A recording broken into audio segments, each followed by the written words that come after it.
عند الآخرين. يسعدنا أن نقدم لحضراتكم فيلما تسجيليا قصيرا عن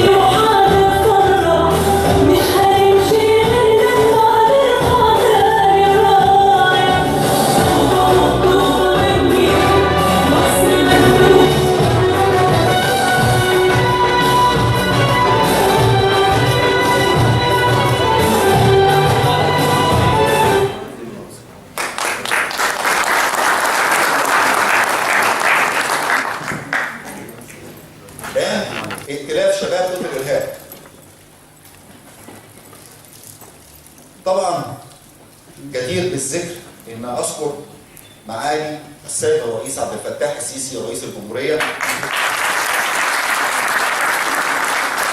كتير جدا من مواقفه من خلال وسائل الاعلام المختلفه وهو بيناشد الشباب. انا محتاج الشباب معايا، محتاج الشباب الواعي المثقف يبني معايا، محتاج الشباب يحارب معايا. اكد كتير جدا من خلال برضه وسائل الاعلام ان احنا عارفين اللي بيحصل دلوقتي وعارفين اللي هيحصل قدام. احنا من هنا بنقول له احنا في ظهرك، احنا معاك وهنكمل، وبنقول ان شباب مصر واعي تماما في موقف. تم الاتفاق على الاتي: تدشين مبادره ائتلاف شباب ضد الارهاب، والذي اهم اهدافه توعيه شباب مصر كظهير توعوي لمؤسسات الدوله. ثانيا، توجيه الدعوه للشخصيات العامه والفنانين والرياضيين بالاسماعيليه للانضمام الى شباب ضد الارهاب، خاصه وانه لا يمثل اي توجه سياسي او ايديولوجي، مؤكدين انهم سيظلون ظهيرا موحدا ضد الارهاب.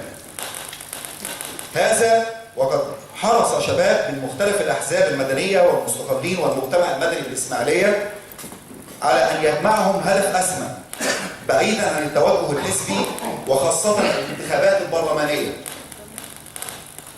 شباب واعي تماما لناقوس الخطر الذي يهدد امن مصر شعبا وارضا.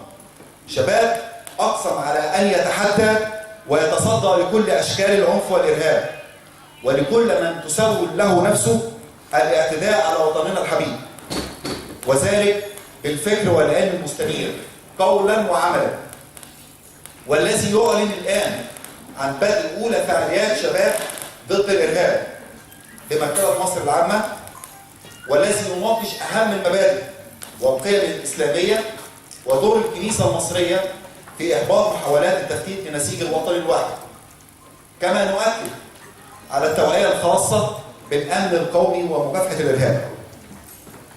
واخيرا، نبعث لسياده الرئيس عبد الفتاح السيسي برساله من خلال وسائل الاعلام المختلفه: سياده الرئيس، نعي جيدا ما تتحمل من عبء كبير في شتى المجالات والامور المتعلقه بالدوله داخليا وخارجيا لتحقيق امال وطموحات الشعب المصري العظيم سياسيا واجتماعيا واقتصاديا. وكم يسعدنا ان نلبي دعوتكم الكريمه لنشارك سيادتكم تكليفا وليس تشريف من اجل النهوض وطننا العزيز. تحيا مصر، تحيا مصر، تحيا مصر. شكرا.